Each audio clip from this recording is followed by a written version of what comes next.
Mug out of the way. Okay, this is staying on, by the way. You said it disappears. Go take a look at it. After a week, it doesn't. Oh, the stream? No.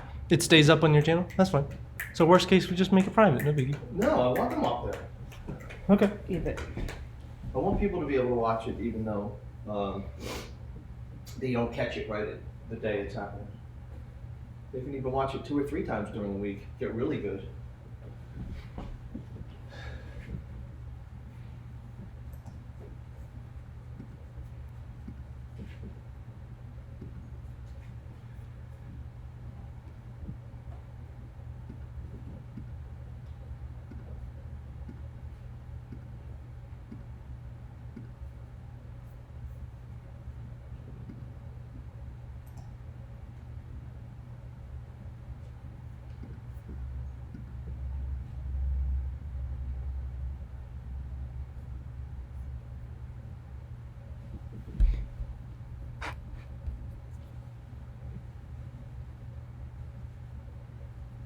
Mom, are you watching?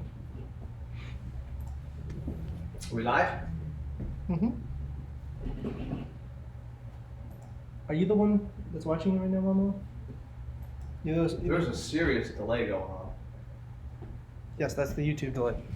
It's like, This is live, Okay. and this is YouTube. okay, why don't you put it on live? I can't. There, You just there flipped always it. has to be. No, this is what people are actually seeing. This is what we see. Okay, well, why do I have to see what people are seeing with a 7-second delay? Okay, fine. Then I'll leave it on this. I just like. That's look- what I just said. I only like look at 2 people are watching, so. Okay, hi guys. 3 watching. Let me know who you are. Liz. How is everybody today? I hope everybody's staying healthy and in social isolation, all alone,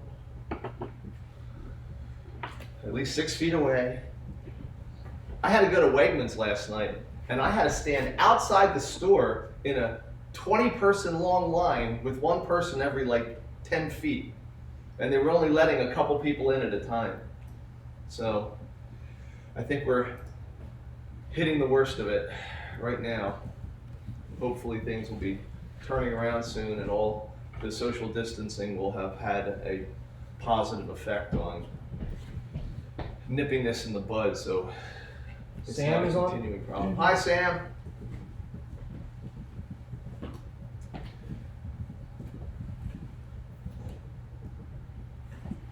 All right, did everybody make their list of what they wanted to cover today? Who's on so far besides Sam? In karate.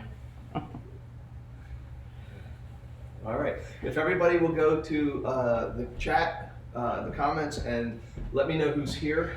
Chloe Cameron's here. Hi, Chloe. Natalie and Josh are on. Hi, Nat. Hi, Josh.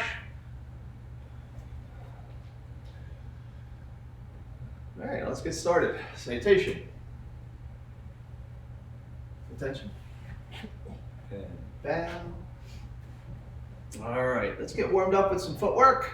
So, let's put our left side forward, right side back. Shuffle forward, shuffle back, shuffle left, shuffle right. Probe forward, sit back, slip left, slip right, arc off.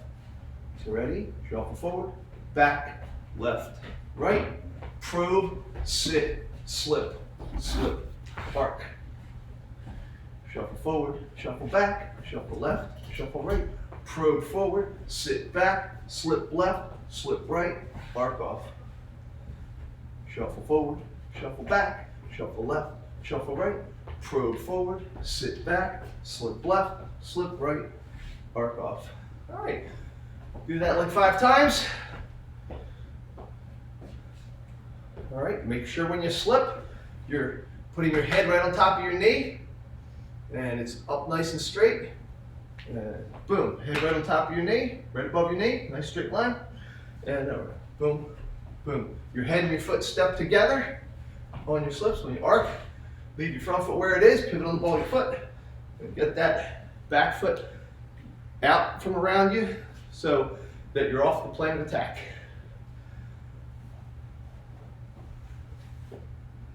All right. All right. So it's Back fist counter, jab, sit, counter, jab. So going forward, 1, 2, 3, sit, going back, 1, 2, going left, 1, 2. Coming forward, 1, 2, 3, sit, 1, 2, 1, 2. 4 going forward, back fist, counter, jab, sit, going back, counter, jab, going left, counter, jab. Going forward, back fist, counter, jab, sit, going back, going left. When you go forward, your front foot goes first. 1, 2, 3, sit. When you go back, your back foot goes first. 1, 2. When you go left, your left foot goes first. 1, 2. All right. Run that through that a couple of times. And I'm going to get my water because it's really dry in here. And let me know what you wanted to cover today.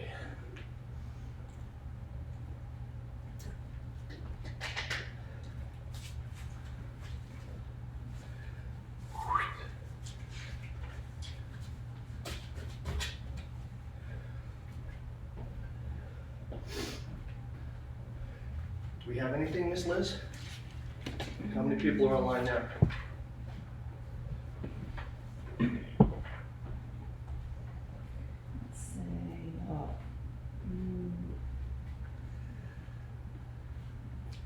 Just still. All right. While we're waiting, let's talk about setting up against an opponent. First thing you need to do is decide whether or not you're going to be left side forward or you're going to be right side forward. All right? Advantages and disadvantages to both sides. Whichever you feel more comfortable in, that's probably the way to go. Although you have to learn how to fight with both sides forward because you can't always control which side is forward in a street situation. Now, if you're sparring or you're fighting, then you get to pick, how you want to set up. All right, but if someone's running in at you, you have to drop back fast. You may not be where you prefer to be because of the angle he's coming in at, the speed, whatever the case may be. All right. Now, first thing to remember is that our first line of defense is always movement, whether movement means run away or movement means get off the plane of attack. All right, and moving to the side, very important, especially if someone's coming in at you fast, because it's going to take them a little bit of time to change direction. All right, so if you see somebody moving towards you fast, you want to sidestep as quickly as you can. All right, that'll buy you a little bit of time as they have to change direction. All right, so let's talk about the next important thing is where our hands are, okay? Now, ideally, our hands will be up in a ready position. Start out with your palms open. This basically says, hey man, let's go, I wanna fight. This is more assertive, but not aggressive. Like, stop, back off, I don't wanna fight. Stop, all right? Okay, so you have your right side back, your hands can be up, right? Or they can be down, but they shouldn't be. They can be one on each side, or they can be both on the same side. All right, so let's talk about both on the same side for a minute. We don't set up with both hands on the same side. It's a situation where we get caught in it. For instance, we're walking down the street and a punch is coming in from the side. See, both hands need to come up, right? Or we set up on purpose in a defensive position, but maybe our hands are low because we're out of punching range. We're in kicking range. So we're at, 6 or 8 foot distance. As we get closer, then our hands need to come up. So, Chase, can I borrow you? So, if Chase is get about 8 feet away, right? I don't need to be here because he can't hit me with a punch. I can be here because if he's going to do anything, it's going to be like a crossover rear kick or a jump double front kick. All right, so I can have my hands low. All right, but as I get closer, see, keeping my hands low is a problem. Okay, so as I get closer, my hands need to come up. Now, if I'm in middle distance, I have to have one up and one down. All right. One is guarding the high line, one is guarding the middle line. We don't guard the low line with our hands. Okay, we move our feet. Feet can be moved fast, so that's what you're going to do. All right, so this is fine for long range. You need to at least have one up and one middle when you get to medium range. And then as you get to close range, they both have to go on. This is not so good when you're in close because he outnumbers you 2 to 1. All right, so you have to get that up. So depending on the range, you can carry your hands lower, okay? All right, so if he came in with like a kick punch combination, you know, one can pick up the kick and one can pick up the punch, all right? And as he comes in, whoop, you'll see that this hand had to come up. I didn't do this because I'm gonna get punched in the face, right? Chambering is just to teach you alignment on your punches and how to activate both hands at the same time. See, when you block with one hand, you chamber the other. So it's not just passive, you're actively doing something with it, and that active thing you're doing is chambering. So it teaches you how to move both hands at the same time. All right, now, chambering is something we do in practice, but we hit those lines, the line of our punch, on the fly. We pick the line up partially down the line. That's why we don't always chamber before we punch, right? We just pick up the line of the punch, boom, so that when we hit, our elbow's behind our fist. So we pick it up somewhere along this line. See, there's maximum distance from as far back to target, all right? But since I'm not going to have the luxury of putting this hand here if he's trying to hit me, I need to pick that up along the line.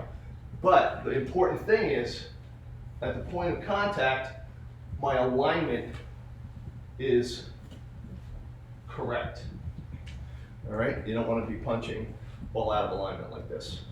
All right, so as you get closer, your hands need to get higher, but it's easier to go down than it is to go up. So if you're here, you're already protecting against that roundhouse right punch. All right, you're in position that he needs to cover a lot of distance to cover the straight punch. Okay, and I can get down quick if he throws a kick. Okay, all right. So hands up, hands down, both hands on one side. So both hands on one side, basically, it can happen 2 ways. One, it's just the attack's coming from the side, and that's where your hands happen to be. So remember, boom, P-O-O-M, point of origin movement. Our hands go from where they are directly to where they need to be. They don't stop anywhere in between. They go straight to where they need to be, right? So if that comes in, I can get my hands up and protect myself, all right, right from where they are. All right, so that's up, down. All right, now, one on each side. So if I'm assigning hands, okay, this is what you do if you're boxing or kickboxing, right? You don't want to cross over. So if he throws that, I don't want to block it with that because now I've got nothing left for this shot. So basically what I do is that my left takes his right, my right takes his left.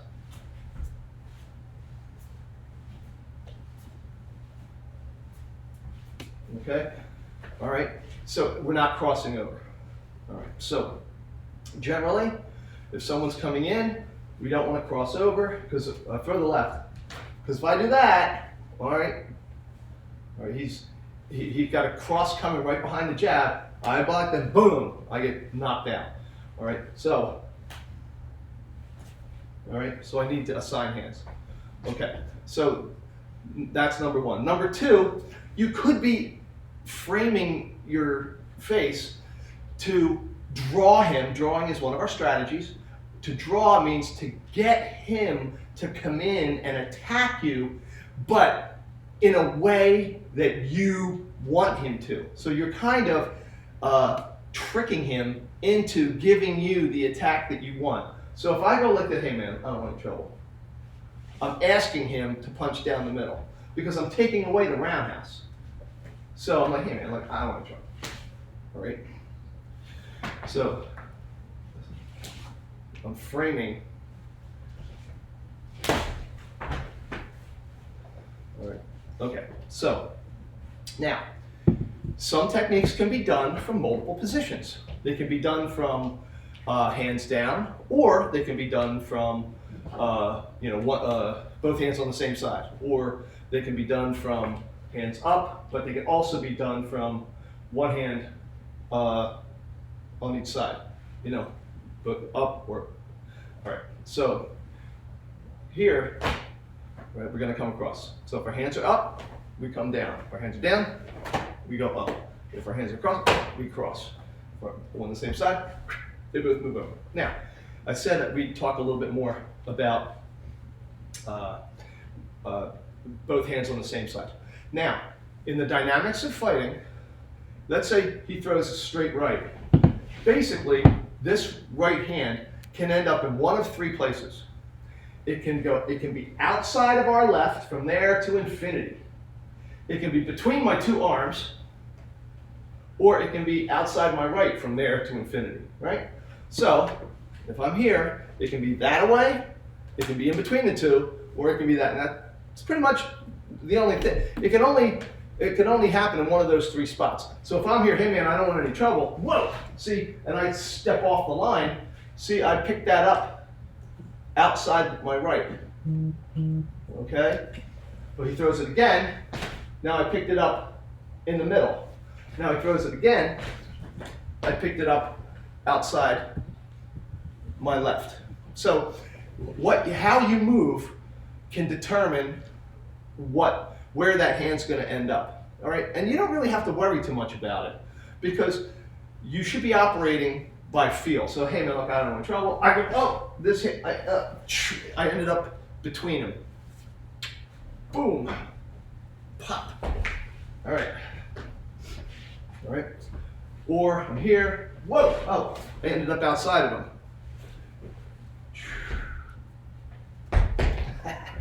All right.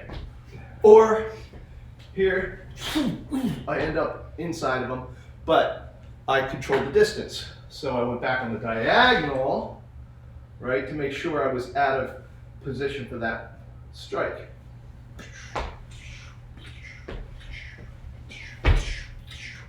Okay? All right. So, now, that same thing applies if you're right side forward, right? He throws a jab, you're out here. Bam, bam, bam. Right? He throws the jab again. Whoa, oh, I'm in trouble. Boom, boom, boom. All right? All right. So, whoops, right side forward. Okay, now, generally speaking, we prefer to go to the outside. All right, so if that comes in, being over here, way safer than being over there because now he has to punch across his body. All right, okay. So, any questions on that? Miss Liz, do we have any questions on the board? No, but Lily from Philly is joining us. Hi, Lily from Philly. And so is Shreya. Hi, Shreya. All right. So now, let's take a look at different positions we could find ourselves in. So Chase comes up. Let's say he tries to reach out with his left hand as a control arm, right? So he can hit me. All right. So as he reaches out, I can basically do windmill guard there. That's not a problem. All right. So we often talk about, well, this technique is off a right push. This technique is off a cross hand push. This technique is off a two hand push. This technique is off a choke. This technique is off a roundhouse right punch. This technique is off a straight right punch. You know what? Movement is either straight or it's circular. All right, it's either going to come straight down the line like the straight right, or it's going to hook or roundhouse. So that's basically the only way someone could come in. And then some hybrid that's kind of straight and also kind of circular. All right, so it can go from fully circular to fully straight and then anywhere in between, right? So you have this arc where the punch can be coming in at any angle, all right, on that. So it could be super straight, or it could be super round, or it could be somewhere in between. Okay, so we have to be able to cover that zone. The important thing is not to worry about the strike. It doesn't matter if it's a push, a grab, or a punch. It's a right something, or it's a left something. And we could break that down into a right straight something, or a right circular something, or a left straight something, or a left circular something. And I think that makes it easier for you to wrap your brain around, right? Because if this hand comes in to grab me, does it really matter that it was a grab attempt or a punch? No, just treat it the same way as a punch. You don't say, oh, well, he's trying to grab me, so I'm going to let him grab me, and then I'm going to do lone kimono on him, because I love lone kimono, because it's so much fun, and it's like the first technique I ever learned, and yeah, okay. It doesn't matter. If that's coming in, it's a left straight something. It doesn't matter if it's a push, a grab, or a punch, okay? Now, if it's a punch, it's coming in with a little bit more striking force. That means it's going to decelerate, it's going to move fast. If it's a push, there may be more body behind it, okay? Because a push delivers energy over a longer distance. A strike delivers energy over a short distance. A push. So Bruce Lee, he didn't really have a 1-inch punch. He had a 1-inch push.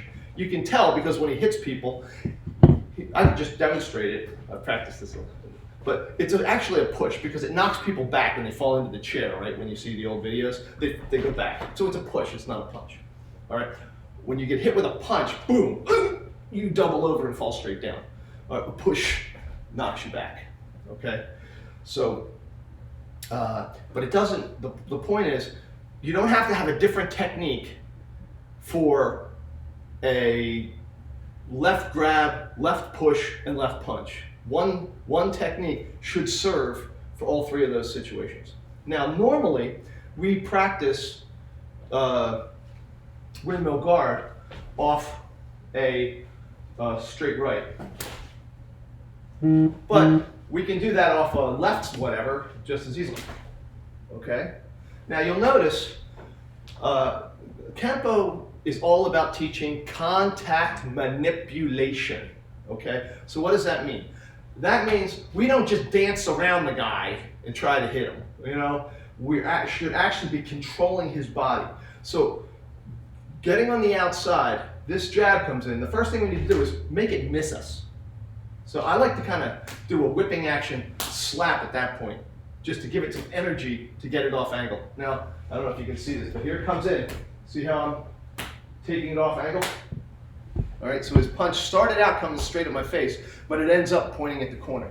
Now, the beauty of that is it starts to turn him, and as this shoulder comes forward, hopefully, that's one of the points of a parry, it'll come forward farther than he intended it to, which slows down his second punch, because now he has to come across his body and he's out of position and it's got to go farther, right?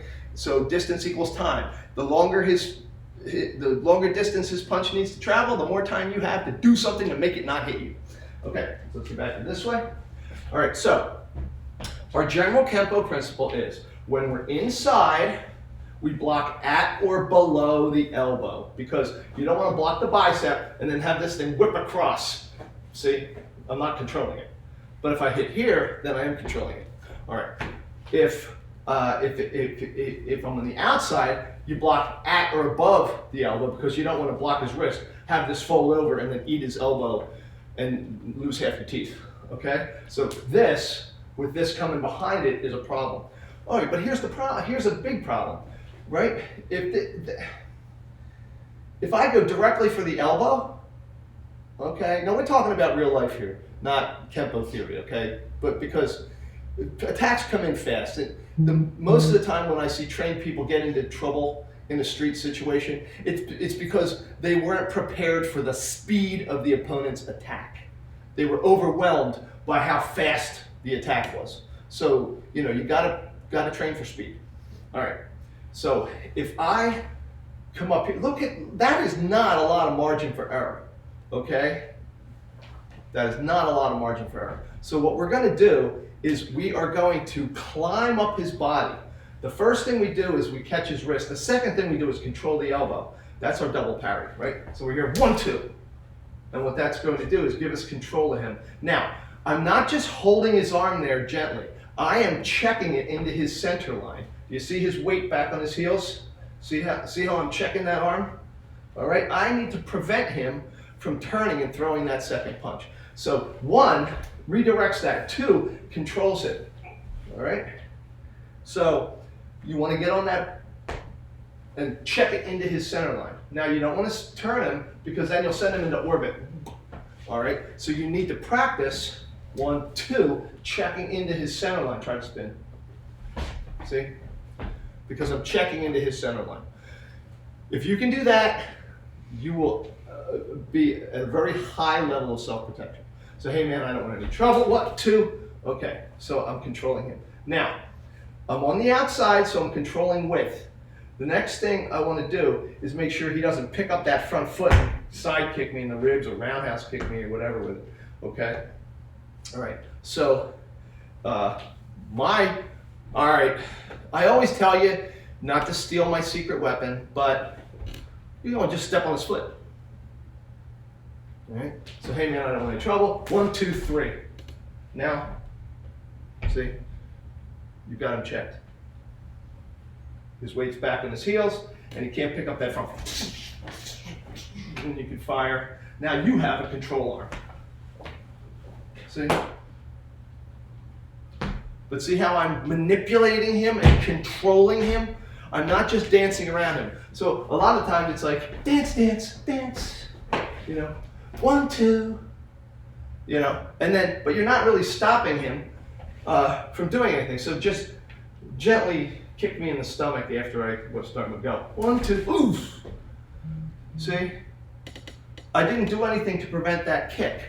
All right, so now, if you want to defeat a martial artist, what you do is you find out what they're really good at and you let them do exactly what they like and then use that against them.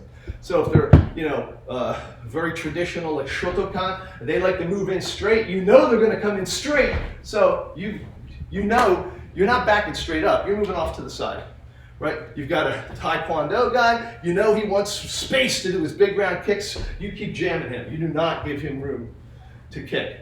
If you're fighting a Gracie Jiu-Jitsu guy, it's the other, you don't jam him, right? You try to draw him in to his one leg takedown and then control the back of his neck, right? Because we're not talking about UFC octagon fighting, we're talking about real life, right? You know, remember, MMA is a sport, okay? It's a sport that has done a great job of, over the years, of showing what works and what doesn't and getting rid of a lot of the fluff. But at the same time, there's rules, you know, things you're not allowed to do. But in the street, there are no rules, right? So everything you're not allowed to do in MMA, hey, there are go-tos in a street situation. All right, so now, next thing is that control arm comes in, 1, 2. You see, the first time I controlled by grabbing his shirt, and I controlled his height by lifting him up, see? And I controlled his depth by pushing him back, and I controlled his width by pushing into his center line so he couldn't turn, see? The second time, I went 1, 2, 1, 2, and I slid back, and I checked him back, see? So I checked his height, I checked his width, and I checked his depth. So he can't, there, oh, if you got him on 3 points, you've got it. That's ultimately where you want to be. Because now he has nothing left to hit me with, all right? All right, so it's about the control. Now, well, what if he's twice my size? Well, you're going to have a hard time controlling someone who's 2 times bigger and 4 times stronger than you. All right? So that is definitely an issue. But just because he's bigger doesn't mean he has a better sense of balance. All right? So you need to use that. Look, size matters. Okay? The featherweight champion of the world in boxing is never going to be able to beat the heavyweight champion of the world. Okay? It's never going to happen because when 2 people are of a similar skill, okay, then the person who's bigger, stronger, longer range has a huge advantage. So don't even think, oh, well, I'm a black belt now, so I'm 80 pounds, but I can beat up, a football player. No, probably not. All right, but the point is, in all the times I've been attacked on the street, I've never been attacked by a 6'6" football player. All right, just saying. All right, the typical person is not a 6'6" football player. That is an unusual person. All right, so as I'm here, I don't want any trouble. 1, 2. Even if you just control him for a second, for not even just that could give you a chance to hit him just long enough. What's our motto? Stun and run. We're not in there to win a cage fight. We're not trying to go 12 rounds with this guy. All we want to do is stun him long enough for us to get to safety or to attract support people to dissolve this situation. Okay? All right. Questions?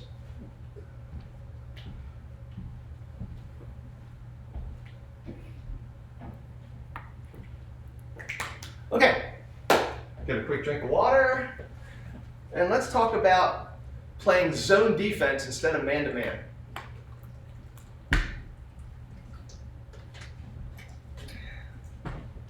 All right, so when we were doing our boxing defense, when he threw his right, we did left. When he threw his left, we did our right because we assigned hands. That's like playing man-to-man, okay? Now, zone defense is when we're here. Hey man, look, I don't want any trouble. All right, so as the strike comes in, all right, we need to cover a zone. All right, so we need to protect the space between his weapon and our target. All right, we don't have to go out after. Now, I see new students, like someone will throw a punch that's obviously going to miss you, punch way out there, and someone will go out and go after it with the block. You don't need to touch him unless it comes inside your zone. So if my hand is here, throw it way wide again. See, I don't have to move it at all because his punch is going way out there. I don't need to go out and block it, okay? So first of all, you don't need to make contact. You only make contact if he comes inside your zone. You never go outside your width zone, all right, to get to a strike, because that leaves you way open to being faked, okay? You don't want him to pump fake and have you overreact, all right, and then leave yourself open. All right, so now, zone defense means that if my hand's here and he tries a roundhouse right punch, it cannot hit me because it needs to go through this, and I got there first. See, boom, I'm there first. So two solid objects cannot occupy the same space at the same time, okay? So if our hand's there and we have a good, strong block defense, then we are going to prevent that from making contact, okay? Because it's going to be outside. Now, of course, we're not just going to stand there, we're going to move, okay? All right, now, when you move, all right, you can go, now, when we practice our shuffles in our drill, we go forward, back, left, right. That is very good for training because what I found is, and why I designed the drill that way, is because a lot of people, when they go left and right, they don't really go left and right, they go to the diagonals. We only go to the diagonals when we choose to. It's never an accident.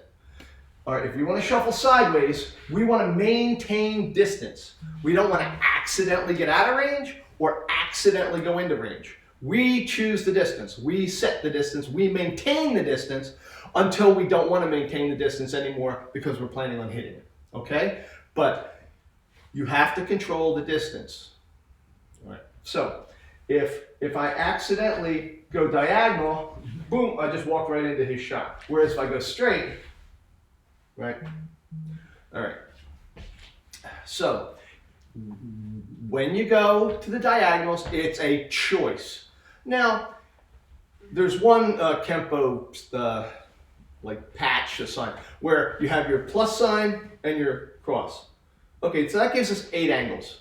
Well, that's good. 8's good. You know what? I like the clock face better because that gives you 24 angles. 24 is a good number. Now, some people have 36 or 360, and I think that's just way overkill. All right, but you need to know that sometimes you want to go straight, sometimes you want to go diagonal, but sometimes you might want to go somewhere between straight and diagonal. Like you're not sure if this punch is coming in straight or circular, right? You don't want to step because maybe he's doing one of those hybrid 3/4 things, you know. So when I come in, I can choose to go directly sideways. Now, doesn't really get me closer. If I go to the diagonal, oh, that got me into range. That was good. All right. But the point is, I choose when I don't go to 12, 6, 3, or 9. I choose to go to 10:30, or I choose to go to 9:30. Okay, I choose to go to 4:30. I choose to go to 4. Right? I choose where I want to go, depending on what range I want to set for whatever thing I want to do. All right. So it's not. You don't want it to be an accident. Oh, look! I just happened to be close enough to hit him because he charged into me and I didn't stop him from getting closer to me. You want to control the range. So if Chase comes in hard with a punch, see, I control the range. All right? All right, so if I wanted to punch him, right, I control that range.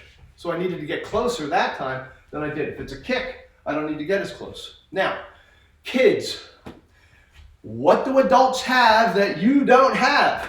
Money. A driver's license and a major credit card, right? Right. Okay. No, what adults have that you don't have is size and reach. So when I'm teaching you technique, like checking the storm, where do I tell you to jump? From 6 to 4. Why? Because you need to get closer to him to hit him. Why? Because your legs are shorter. All right, so you need to get closer. All right, now the good news is that kids are hardly ever attacked by adults with weapons, okay?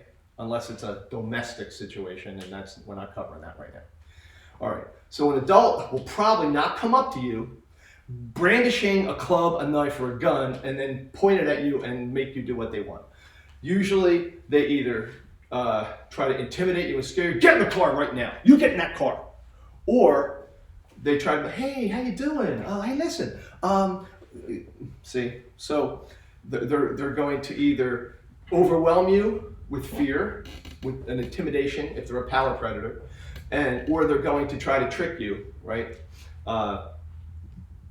If they're a charm predator. So you don't have to worry about it. But so why do I teach it? I teach it to teach you how close you need to be to reach the other person, to get you in the habit of not stepping too far away. All right? So again, now what happens when the person trying to hit you with a tree branch is a bully 2 years older than you? Oh, okay. Well, see, now we're in that situation, right? It's not an adult. It is a bully. You can't get away, but you need to not get hit with that tree branch. All right? So for instance, all right, so you've exhausted every possibility. There's no adults around to stop him from trying to hit you. You can't get away. Maybe he's got a couple of friends, right? So you need to do something And, well, wait a minute, what, they outnumber me 3-1. Has anybody ever seen a Christmas Story?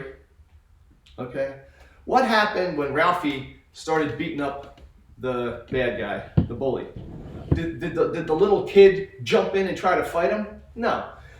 Mostly what happens is there's one ringleader and then there's the carriers on, and when the ringleader starts losing, the carriers on, or they don't jump in because they don't want to get beat up.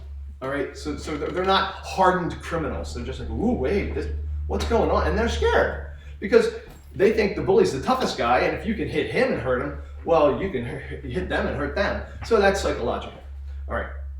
So now, if you need to hit one person, you hit them hard, and then we get away, right? We don't stand there and go to the other two. Yeah, you want some of this? You want some of this? Come on!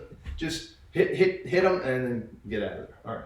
So that's a situation where he's got a tree branch or something, you could get seriously injured, and you have to defend yourself, and you're perfectly within your rights to get physical. You don't have to stand there and let him hit you 5 times and then try to ask him why he's being such a jerk. All right.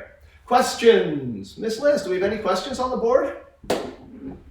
No. Okay, so hello, Ms. Our students are so well trained. Yes. They don't have any questions. Boy, they're making life hard for me. Okay, so generally we want to get to the outside, but that's not always possible. So if we're good at kicking and our legs are longer than his arms, right? We can step to the back 45, right? And still reach him with a kick. All right.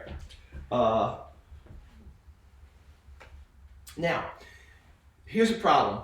Most Kempo techniques for beginners are, let's take sword of destruction, right?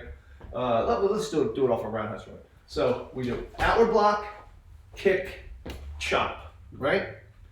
What's the first thing we did? We stepped straight back, and then kick, and then chop. Or if we're good, we're already there. Boom, boom, boom. Right. We're already in position. But what's even better than that, okay, is actually moving. So as that comes in, see how I changed my angle by going to the diagonal?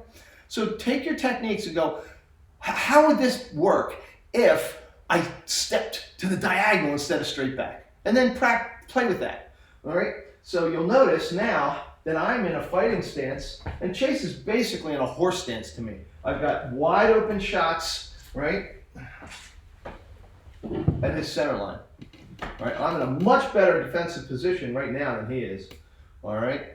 Even though I'm on the inside, I've corrected for that by being in a really good defensive stance while he is squared off, okay?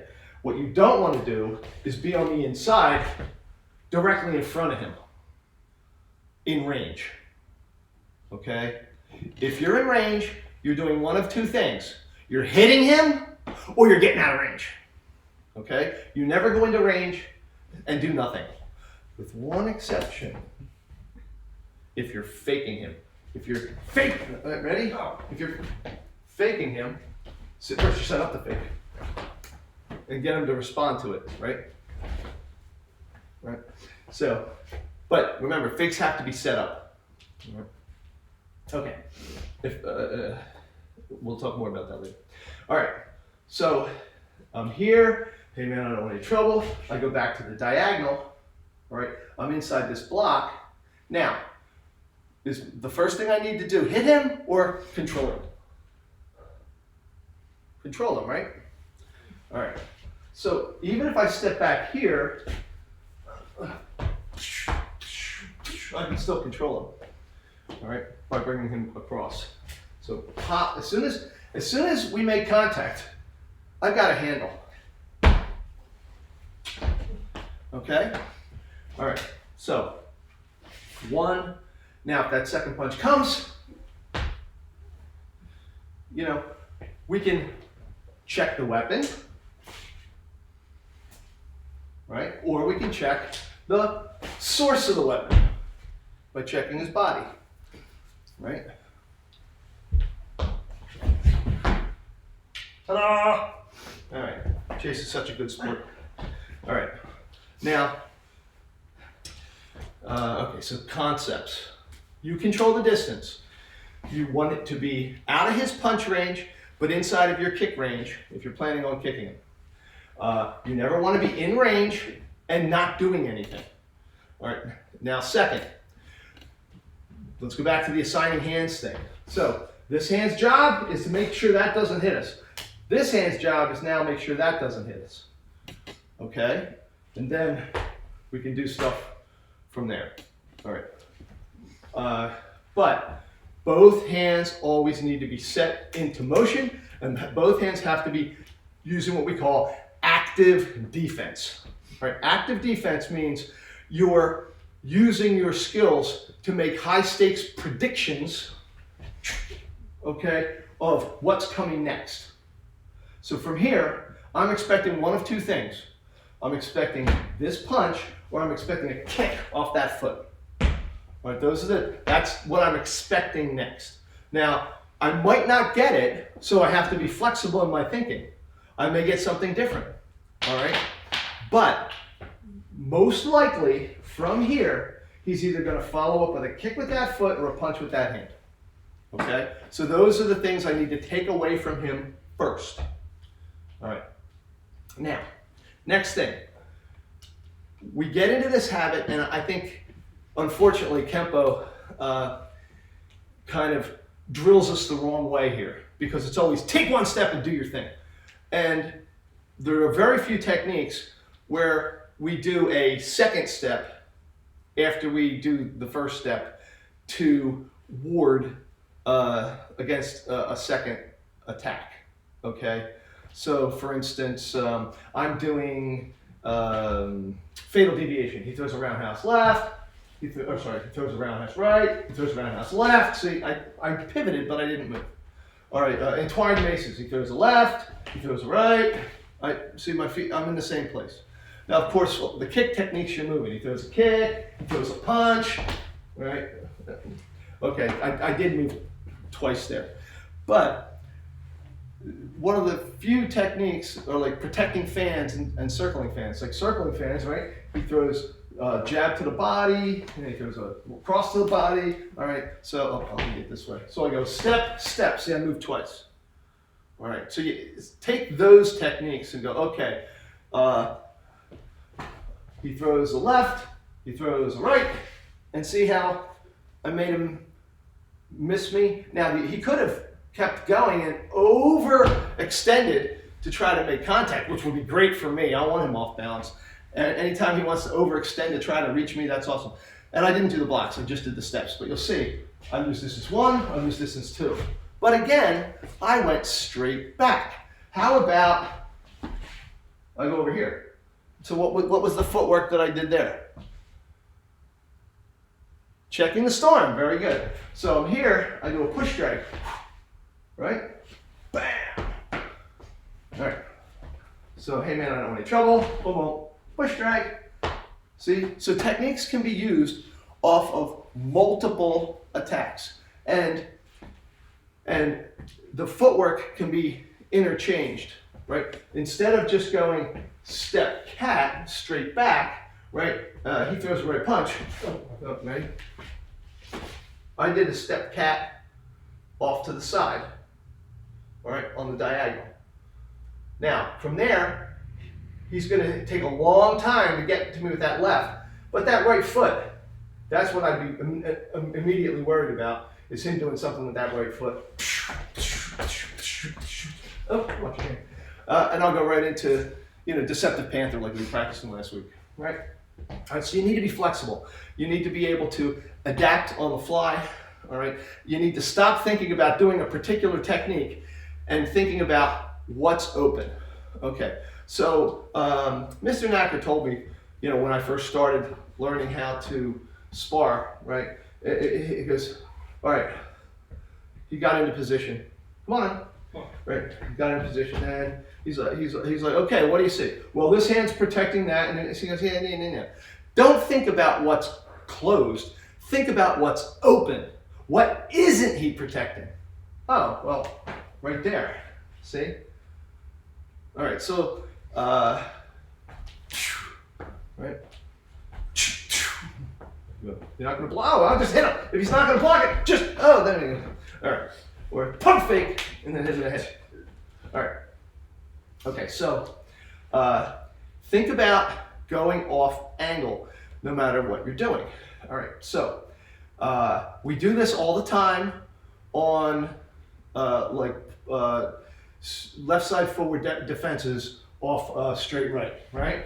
We got step to 1030, do dance of death, step to 1030, do thundering hammers, step to 1030, do sleeper, step to 1030, do flashing mace, step to 1030, do flashing wings, right? Or step back, do attacking mace, right? Boom, boom, boom. You know, oh hey, you're not supposed to do alternating maces off a punch. You're supposed to do it off a two-hand attempted push or grab. Or not, because it's just a something. All right? So, if he comes in with a two-handed grab, there's my inward block, outward block combination, right? Inward, outward, inward, out. Right? So, why is that any less correct than doing 1, 2, 3, or 1, 2, 3, 4? All right. So, Kempo techniques teach you patterns of movement. They are rarely the most efficient, simplest way to get the job done because they're designed to teach movement, okay? So if you just take a piece of the technique, all right, then you can deliver it in a fast, hard, brutal style to take the other person out, all right, stun them long enough for you to get away to safety. All right, hit them, hurt them, get the heck out of there. All right, so footwork, you can mix and match, right? So you can do your step drag to the side, you can do your push drag. All right, push drags are great for covering distance fast. So they should be something that's very, very practiced in your arsenal. All right, so no matter what the case may be, you may need to go backwards. Now, there's nothing wrong with seeing a threat, getting yourself out of range the first time, and then setting up, okay? Is it as good as making him miss you and hitting him back and hurting him long enough to get away the first time? No. Obviously, it would be better, bam, bam, bam, right? If we could just make him miss and get the heck out of there after we hit him. But, you know, I don't know what he's going to do. He's coming, whoa, you know, so I do a push drag to give me time to get into defensive position and evaluate the situation, and then he comes in with another attack and I can do something from there. Okay? So, and now, let's get back to what got me on this. It's fine to move twice. All right? Let's say you did move straight back on the first one. Right? Yeah. Whoa, you step straight back. Okay? So now, from there, once you're out, once this is no longer there, okay, once it's there, you can go ahead and get outside of it. You can go around it once it's short of you, okay? All right, what you don't want to do is try to do that while he's punching, right? So you walk into his fist. All right, so once you're outside of him, all right, then you have options. So you can start inside and then go outside. See, that was 2 moves. All right, so drop and up. Now, protecting myself, see, he's gonna have a hard time hitting me because I'm right here, I've got him checked and I'm all up on him. Okay, now again, well, I'm 110 pounds and he's 240 pounds. Okay, that's not gonna work so much. Then you have to rely more on immediately debilitating strikes, right? But just because you start on the inside doesn't mean you have to stay on the inside. All right, so let's go to shielding for a second. Now, let's say that's coming in. See, I drop my head, and now I'm on the outside. So this is what I want you to practice with your head. All right, so as the punch is coming in, I slip, go in and under. So I'm spiraling in. All right.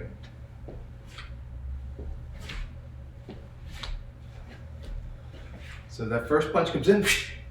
Now I slip to the inside. Well, I didn't really want to do that, but it was a roundhouse punch, so I didn't have much choice. But I can go under and so I can go around it. If it's short, right, because I step back, I can go around it. If it's in tight, I can go under it. All right. Of course, while I'm doing that, I'm going to be hitting him. Right? I'm not just going to go la di da da, right? That would be like the ultimate master in the movies. You know, like Kill Bill. You can't, touch him, and you keep missing him. He just goes la da da. Well, none of us are that good, right? So we don't want to just go. Look at me. All right. So, deliver 1-2 to the body. Right. So pop, pop. Now the thing people will forget is they'll go 1-2, and they'll deliver the 1-2 and keep their head sitting there. Don't do that. I did that once. Got a broken nose from my trouble. All right. So pop, pop. You're not done moving when you hit them the first time. All right. Don't forget leg checks are always good. All right. All right. So, and you can even, throw in the eyes fake there. Just because your body's going down doesn't mean your attack can't go up. So that's a really good thing, to drop and get underneath and go up. All right. So as I slip, I also hit. All right. And if I just get a finger in his eye, then I'm stacking the deck in my favor. And then as I go under, boom, I get to fire that in there, buckle that leg, ride him all the way down to the ground if I want, break his elbow, take him down, and really lean on that elbow. It's already broken to cause him some pain until I know he's not going to get up and chase me, and then get the heck out of there. All right. All right. Any questions? You got 3 minutes.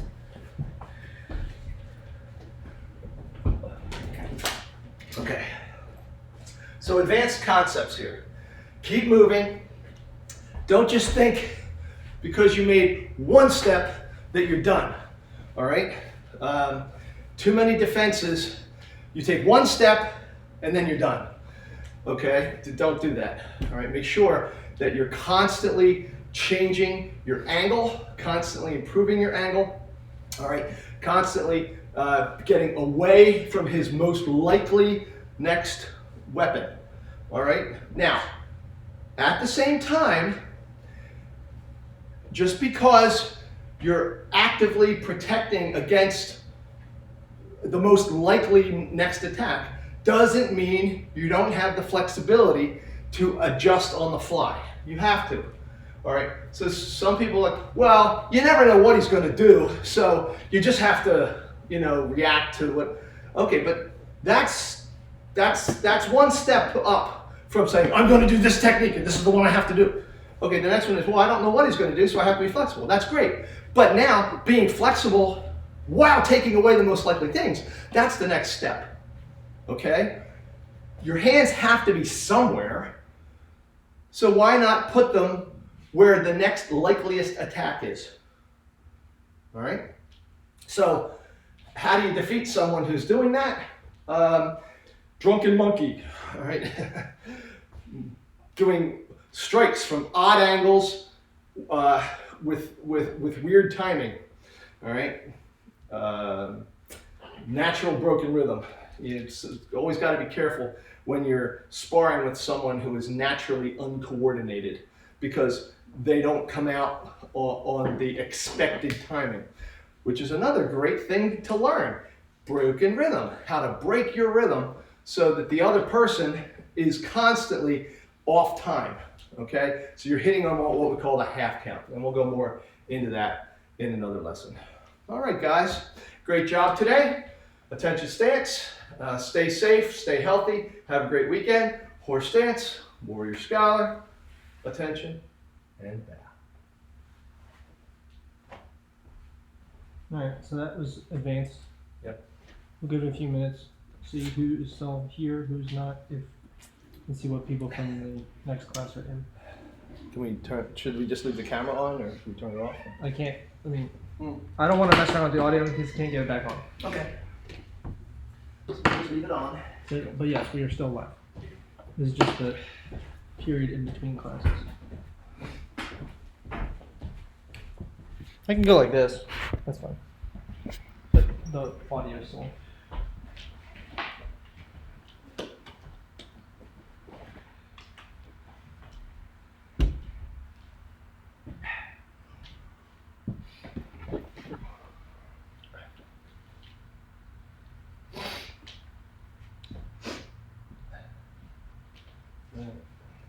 How many people do we have online?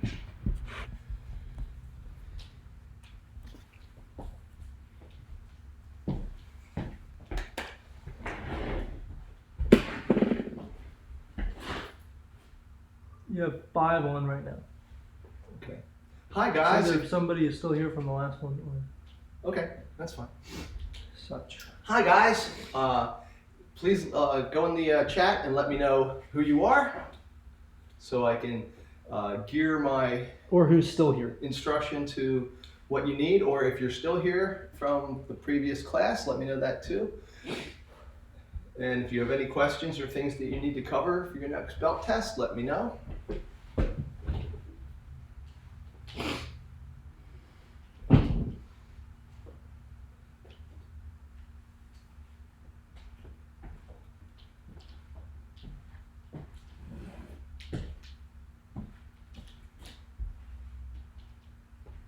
I guess we'll edit this out, right?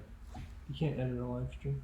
No, not while it's live, but once it goes up, you can edit it. Why can't you edit it once it's? I Once suppose. I never really thought of it like just that. take out the dead time in the middle, so people don't have to. You know, they can just get right to the good stuff. All right, who's here? I don't know. We're at 3 people, but one of them's mom. So there's 2 stragglers from the last class. Okay, so we definitely have to send out. Emma emails. and Will are at their Okay. moms, but planning to sign on if they haven't already. Okay. That was Dave. Yes. Okay, great.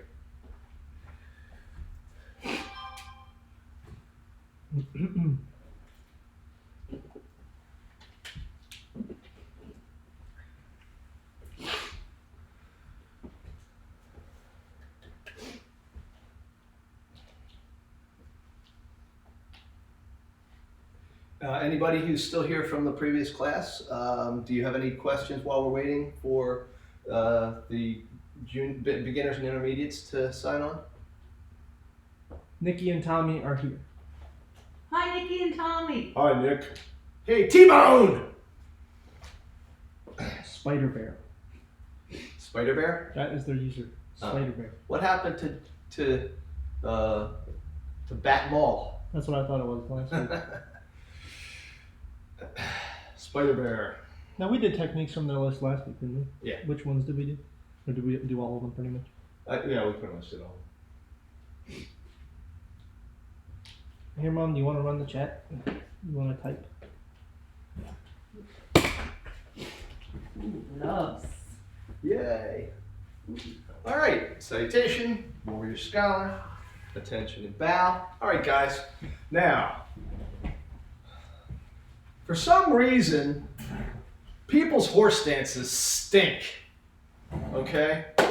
You know, it's like there's this scene in Enter the Dragon at the end where he's like standing up on this old ruin and he's like teaching, and there's like 1,000 people, you know, standing there, and they're all like this with their knees completely straight.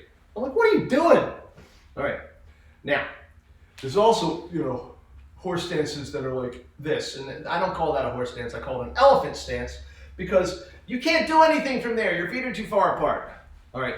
And then there's horse stances where your feet point out. Well, I don't call that a horse stance either. I call that a duck stance, okay? So get those heels out. All right. So your feet should be about 1.5 times your shoulder width. And now your hips should be pushed in forward underneath you, and then it's like you're sitting down. All right, so there's your position, okay? You're up, completely balanced, back up straight. Your knees are bowed out, like you're riding a horse. All right. So if you want strong legs, next time you're watching your favorite TV show, just stay in a horse stance for the whole show. Or you can straighten your legs on the commercials. And then when the show comes back on, go back to a horse stance. See if you can do it. A typical half-hour show has like 22 minutes of content. So 22 minutes of horse stancing and 8 minutes off. That'll make your legs very strong. All right. So now, I want you to take your left hand and I want you to make a circle. Okay? Now this circle should be flat, like it's on a wall. It shouldn't be like going in and out. All right. So pretend you're a mime, and your circle is as if your hand was on a flat wall. Now you'll notice I'm not doing this. My hand never goes below my elbow. See?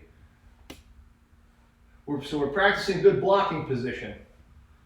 All right. We just have my hand open. So, moving the elbow, it's like you have a magic marker on your elbow and you're drawing a circle with your elbow. See? Your hand, you're not articulating the hand at all. It's just staying nice and straight. All the work is coming from the shoulder. So your shoulder should be getting tired. Your elbow should not be getting tired. Your wrist should not be getting tired. But your shoulder should be getting tired because we're focusing on that. Okay? So this is called wrist focus.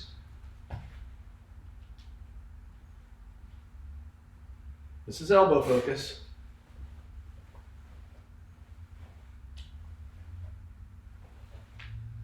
All right, and this is shoulder focus. All right, so now let's switch hands. All right, and let's chamber this one.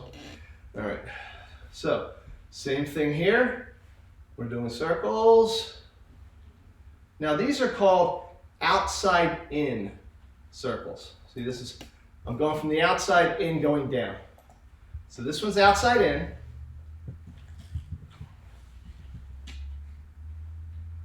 And this is inside out. So you reverse the direction. So you'll notice this is basically an inward block, and this is basically an outward block. See? So your circle is practicing your block.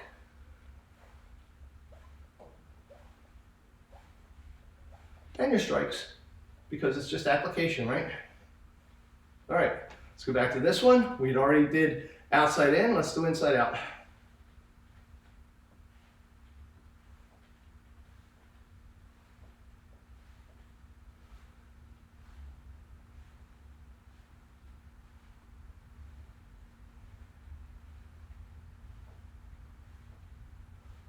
Okay, now we're going to do overlapping circles.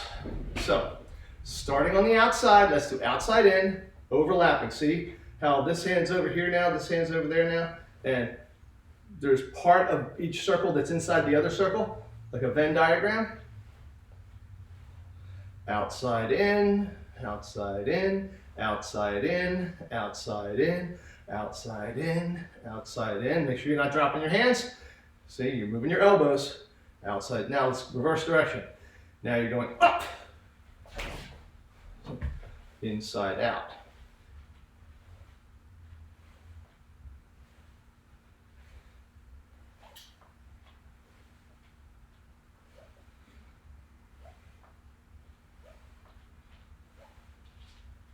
Now you can change the timing.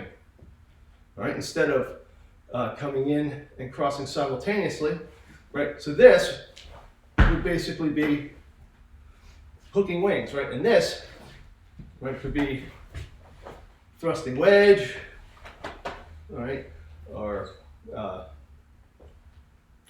was going to say flashing daggers. That's the old name. That's the old Tracy name. Yeah, parting wings.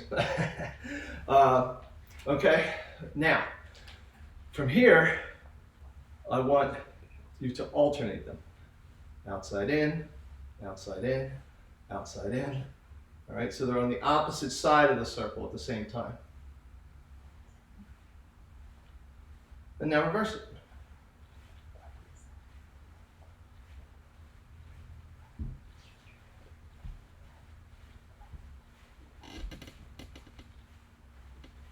Did you tell him Eli is also one? Hi, Eli.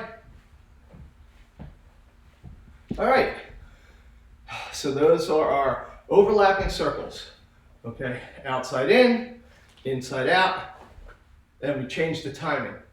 All right, so this could be hooking wings, this could be parting wings, this could be thrusting wedge, this could be parry. 1, 2, 3, parry, parry. Right?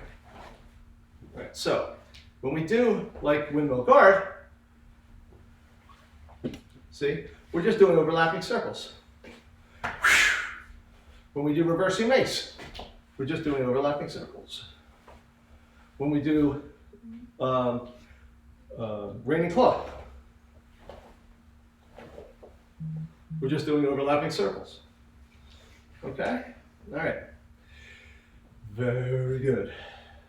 Now, let's do some knee lifts to get you ready for kicks. And 4, 5, starting in neutral, pivot through, drive your knee. Anybody else just join?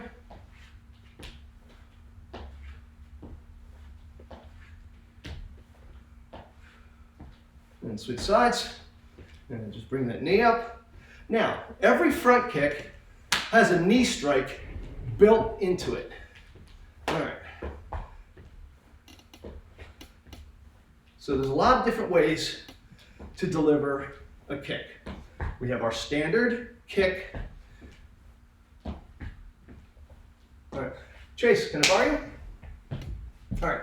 So our standard everyday default front kick. We bring our knee up, and then we extend through into the target. So it's up and in, right? Oh man, I gotta dust the floor. Okay, so up and in, hitting with the ball of the foot. But that's not the only way to do it, all right? We can go up and in and drive with the heel, all right? If we need to drive him back, or we can hit with the whole bottom of the foot if we're doing it as a push, if we're doing a push kick to clear distance. Okay? Or if there's a big pit behind him, you're going to kick him. This is Sparta! Yeah, okay. You don't have to hit him with the ball, you can hit him with the whole foot. All right, so you can deliver it with the ball, you can deliver it with the whole foot, or you can deliver it with the heel. You always, always, always, always, always, always hit with the ball unless you intend to hit with a different part of your foot. All right? It's like the cat who you know, falls and, oh yeah, I meant to do that. You know, it's but oh, you didn't land on your feet. Oh yeah, I meant to do that. All right, you only hit. So when we're back in class, if you kick with your whole foot, and I'm like, hey, what part of your foot you're supposed to hit with? And you go, well, I was practicing my push kick. Yeah, good try. I'm not falling for it. All right, you always hit with the ball of your foot unless you intend to hit with a different part of your foot. Okay, so now.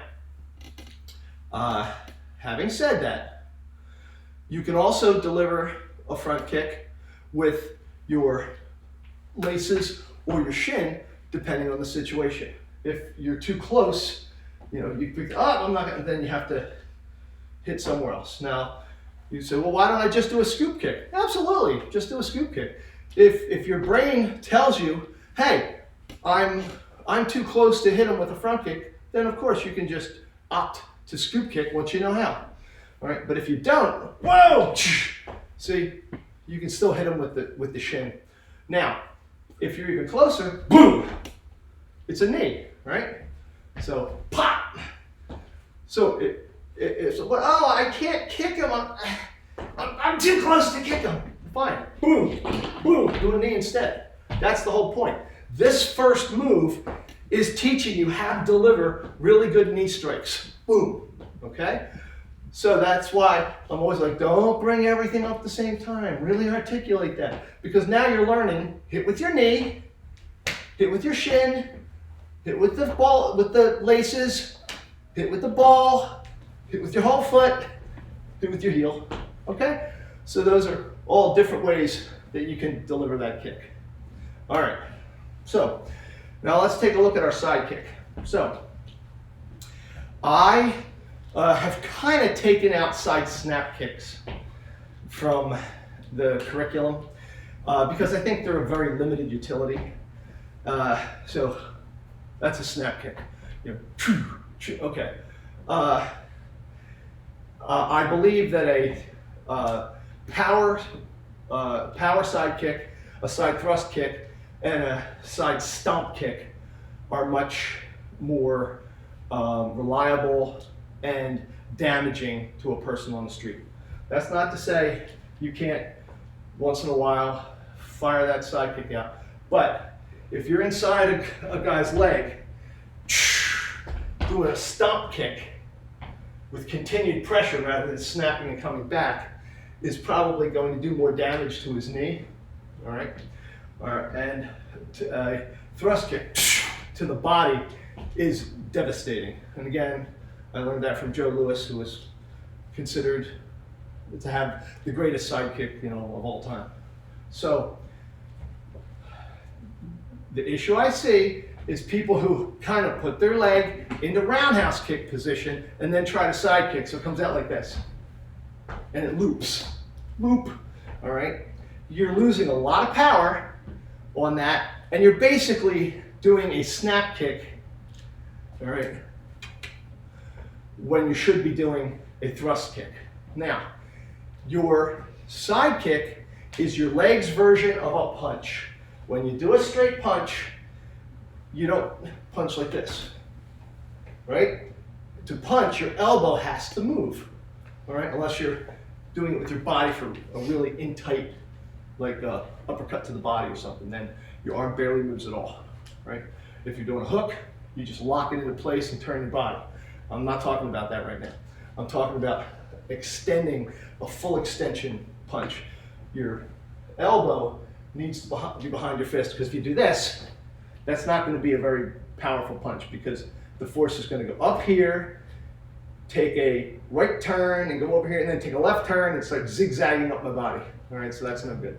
You need to have a straight line for backup mass, okay, and for proper alignment to deliver as much energy as possible from your body into their body.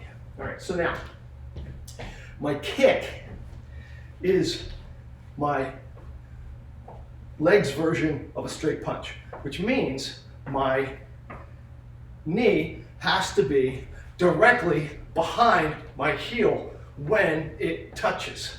All right? Boom. All right. Now, correct position would be here. Is that pronation or supination? I can never remember. Okay. Correct position. Take your foot, curl your toes up towards your knee, and then tilt it outwards. So if you were walking on your heels like this, now your feet are in correct position. Miss Liz is going, that looks ridiculous. Yeah, I know it looks ridiculous, all right? I'm not afraid to look ridiculous. I'm secure in my manhood. All right, so when you see how my knee covers a lot of distance on the kick, it starts back here and it ends up there. It starts back here and it ends up there. So it covers distance, just like my elbow covers distance on my punch. If I pull this out and just do that, then I'm wasting all my body mass. It's not getting into that kick. I'm just doing it with a leg kick, just like this. It's doing an arm punch. Get your body behind it. All right. So, any questions on front kicks or side kicks? Who do we have online now? Have Will and Emma joined us? I don't know. We're up to 7, so there's clearly some account that has not commented. Okay. So it could be. Hey guys, let me know you're here so I know who I'm teaching. Well, Thanks. yeah. Okay. Now, roundhouse kick. Mr. Chase. All right. So your roundhouse kick, when you deliver it to the front of the body, you're generally going to deliver it to 1 of 3 places. Okay. You're going to either go low, you're going to go middle, or you're going to go high. Now, don't go high. In real life, keep your kicks low. All right. Somebody, told Mr. Parker one time, well, you guys can't kick people in the head. He goes, sure we can. We kick him in the leg, and then he falls down, we kick him in the head. You don't have to try to kick somebody in the head when they're standing up completely. Because number 1, if you're not stretched out, you're gonna have a problem. Number 2, depends on what you're wearing. I read an account by a Taekwondo black belt who was coming out of work. He had his business suit on and his dress shoes, and this guy attacked him in the parking lot, and he went to kick the guy, and he ended up on his butt. Why? Because he wasn't stretched, he was wearing shoes with very little traction, and he was wearing dress pants, okay? Which it doesn't give him the freedom of movement that martial arts pants do. So, bad idea. So, generally, you never really want to kick a person who's standing upright higher than the solar plexus. And remember, the higher you kick him, all right, the more chance he has of grabbing your foot, accidentally or on purpose. When somebody gets hit in the stomach, what's the first thing they usually do? Their hands go to where it hurts, right? So if your hands go to where it hurts, if his hands go to where it hurts and your leg's still there, hey look, he's got your leg. So remember, your kick's not done until you get it back and have it back on the floor. All right, so when you roundhouse kick to the inside, boom, there's a little nerve right here. What? It hurts. Oh, it hurts, right? There's this little nerve right on top of the knee, and that's a really good place to take your shin, all right? Because your shin is very bony, right? And if you take your bony shin across that guy's knee, it's gonna buckle him out and take away his balance, because we always want him to be off balance, right? So our hands are up, boom, we take that kick. Oh, look, that spread him out. I can hit him in the groin now. And then boom, bam, boom, pop, pop, hit him again. Why not? All right. So number 1, it buckles his leg, and number 2, it ignites the pain receptor on that nerve. Okay. So number 2, you kick him in the stomach or the solar plexus. All right. So we set off that like you gave someone the Heimlich, or you knock all the wind out of him. Going for the gut is the place to be. Okay. If a person can't breathe, he can't fight you and he can't chase you when you run away. So if knocking the wind out of somebody is way better, I think, than hitting him in the face. Okay? Knock the wind out of them. Number 1, for you guys who are old enough to have a driver's license and a major credit card, when you hit somebody in the face, it leaves a mark. And they're going to take pictures of that guy if he's going to sue you in civil court, right? And say, look what he did. Look at this. He broke the orbit of his eye. He broke his nose. He knocked out a tooth.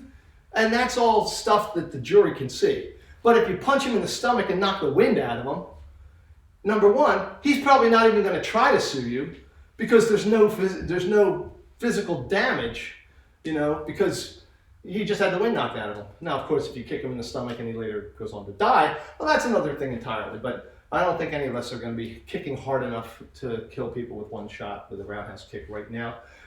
Once you start breaking baseball bats and things with your shin, then we'll talk about that. But you hit him, you hurt him, you prevent him from being able to chase you when you run away, and you're golden. Okay. And then the third one would be high, would be to take it to the head. All right, so those are when we're attacking his front. So from the front, we go low, middle, high. Now, practice kicking high because you can always choose not to. All right? Practice kicking to targets. Practice your leg kick. practice your body kick. Practice your head kick. All right. You need to be able to kick at least solar plexus high. If you can never get your leg up high enough to kick someone in the head, I don't care. But if you can get your leg up high enough to deliver a strong, meaningful kick to his solar plexus, fantastic. That's an excellent ability to have. All right, now let's talk about kicking to his back. All right, now on the thigh, you have a nerve here on the outside, and you have a nerve here on the outside. And if you take your shin across one of those nerves, you're going to give him a dead leg. So he's not, again, can he fight when he's doesn't have a leg? Not as effectively. Can he chase you when you run away? Not effectively. So that, boom, is another way to take out his wheels and incapacitate him long enough for you to get the heck away. All right, so now we have the low shot there, boom. Then we have the kidney shot, all right, boom. Kidney's in here near the spine, right? But even if you catch the rib cage in back, yeah, you'll see that that's going to have a significant effect. All right. Probably don't want to kick flat across the spine because he's going to absorb that over all the back muscles, all those muscles in the dorsal lumbar. What you want to do is focus one small part of your shin into that kidney shove. All right. Okay. And then high again would be to the head, but you know, if you can do it, great. It looks great for demonstrations, right? You know, demonstrations are the opposite of real life in a lot of ways because, you know, in real life, kick low, punch high, or, you know, hands high, legs low, hands high, because that's how they're designed, right? But in demonstrations, it's kick high, punch low. So it's like the exact opposite of, you know, what you want to do in reality. All right, so your roundhouse kick can hit with your shin, it can hit with your laces, all right? But what if you're in really close?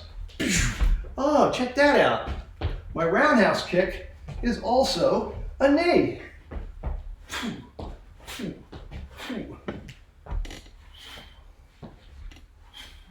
See? Pop. So if you learn to drive with the knee, instead of just pick it up and turn your body, then you have an in-close weapon. So we're here, wham! See, oh, I can't really do a effective front knee, so bam, roundhouse knee, bam, roundhouse knee. See the pain? All right, and I just tippy-tapped them really light. All right, so your front kick has a knee already built into it. Your roundhouse kick has a knee already built into it, okay? All right, your side kick does not have a knee built into it. All right, your rear kick now does not have a knee built into it, but what it does have is it has a hook kick built into it. So you're like, what's a hook kick? All right, well, whoa, that's a hook kick. But that's not how we apply them in Kempo. In Kempo, we apply a hook kick. Go ahead, full Nelson. Pin, hook, see? Hook. See, oh, sorry about that. See, and then I can take it from there. So, see how, the camera picking that up. See how I'm hitting him with my heel, all right, or to the groin. See, so, once your body's in position, you go hook kick, extend, hook kick, extend, hook, so trying to kick yourself in the tushy, and then you extend. Hook kick, extend. You okay there? I didn't expect you. All right. So, if you're too close to rear kick, oh no, you can hook kick. Or do a rear leg stiff leg scoop. Okay, so we have a front scoop, and a rear scoop. And those are for in tight, right? We can also use it to buckle out legs, right? And control them from there. All right, let's move away from that wall a little bit. All right, so those are your 4 basic kicks. Your front kick, your rear kick, your round kick, your side kick. Your front kick and your roundhouse kick have knees built into them. So every time you practice your kick, you should be practicing a knee and a knee. All right? So you can always, if you're in close, You go, I can't kick him, I'm too close. What's your knee for? Oh yeah, I'll just hit him with that. All right. And your rear kick has a hook kick built into it. All right.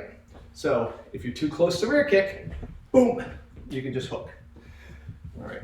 To the inside of the knee, like we do on scraping hoof, or to the groin, like we do on a gazillion techniques. 1, 2, 3, 4, 5, right? Okay. Do we have any questions from the peanut gallery? How many people do we have online, Miss Liz? 6. Okay. Now, let's talk about moving things upstairs. All right. So, last week we talked about ranges on our punches. So I need Mr. Chase to help. All right.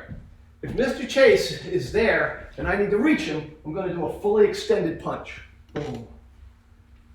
Boom. All right. See, now, fully extended punch, I turn it over so my palm's facing down. Now, I'm showing a punch to the face. I don't really want to ever do that in real life. Your hands are not clubs. They're not designed to be beating on people's heads. They're designed to manipulate tools. That's why we have an opposable thumb, right? To manipulate tools. So if we have a tool, that'd be great. We should hit them with it, like a knife or a club, or because we're in self-defense situation. But if we don't, then we have to use our hand. Now, the best place to punch somebody is, yeah, you guessed it, in the body. Because if you can hit him in the solar plexus, you set off his xiphoid process, right? Like you're doing the Heimlich on him. If you hit him in the stomach, bam, really hard, you knock the wind out of him, right? But you also have lots of other cool places to hit him. Right here is what? It's the rib. Yeah, you got his floating rib right there, and there's not a lot of protection. Bam! So you can get that right in there on that rib with your knuckles, okay? So you have a lot of options, okay, on hitting to the body.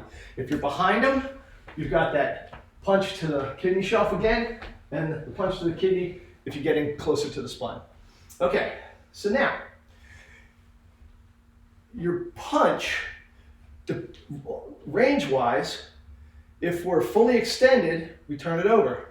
But we don't turn it over if we're in middle distance, because see what that does to my elbow? And what I do in that case, I'm just using his chin for demonstration purposes, okay? Although a side fist is a lot safer to use to the head than a fully turned over punch, okay? Bare knuckle boxers didn't used to turn their punches over like that in the days, until like Gentleman Jim Corbett came around and gloves and pads came. That's when boxers started turning their hands over. It was always this, okay, until then, because they had to protect their hands, and turning it over is a good way to break things, all right? Okay, so middle distance, in order to have that straight line from elbow through your wrist into your knuckles, you want to keep side fist position, all right? Full extension, side fist, all right? Now, if you're in close, then you need to invert. Inverted means your palms face in towards you. So whether it's to the body or up under the chin. Now this is a little bit less dangerous for the prospect of breaking a knuckle. Boom, hitting them up under the chin. Although chins are pointy and hard, so you gotta watch out. But again, you can take that into the body at different angles. It can go straight in, it can angle slightly up into the diaphragm, all right? So inverted punch. If you're in close, inverted punches. If you're middle distance, side fist. If you're fully extended, you turn it all the way over. And take those punches to the body, okay? We've got plenty of other things to hit them in the head with. Back fist, palm strike, claw, hammer fist that are, much more protective of your hand than punching a hard head. No disparagement intended. Okay, so fighting stance. Now, let's talk about our back fist. Our back fist starts with an elbow. See? So just like there's a knee built into our roundhouse kick, there's an elbow built into our back fist. So I want to back fist him. Oh no, I'm too close. I can't. I'll just elbow him, see? So it starts out as an elbow, and then snaps out. Okay? Patterning. Okay. So if you're in tight, you're gonna. Oh, but then the nice thing about this is you can double up on it and compound it and go elbow back fist, pop, pop, pop, pop, pop, pop, pop, pop. Okay? All right. So your back fist has an elbow built into it. All right. Now, when you're doing a speed back fist, not so much, because you're leading with your elbow a little bit, but you're not covering that much distance because it's a speed move to break down his defense, to cover the gap, to give him something to think about while you're getting closer to deliver your heavy shots. All the purposes of a front hand strike. Okay? All right. So, if you think about hammer fist, right? Your hammer fist can be delivered palm down or palm up. All right? We deliver it. All right, so everybody, let me know what I'm doing. Chase, what am I doing right now? More block. No, I'm not. I'm doing hammer fists. Now what am I doing? More block. No, I'm doing hammer fists. Here, now what am I doing? Hammer fist. No, I'm doing inward blocks. You see, they're the same thing. When I inward block him in the nose, that's a hammer fist, right? When he's throwing a punch at me, delivering a hammer fist to his arm. So there's no such thing as offense and defense. It's all one. Offense and defense is an illusion, all right?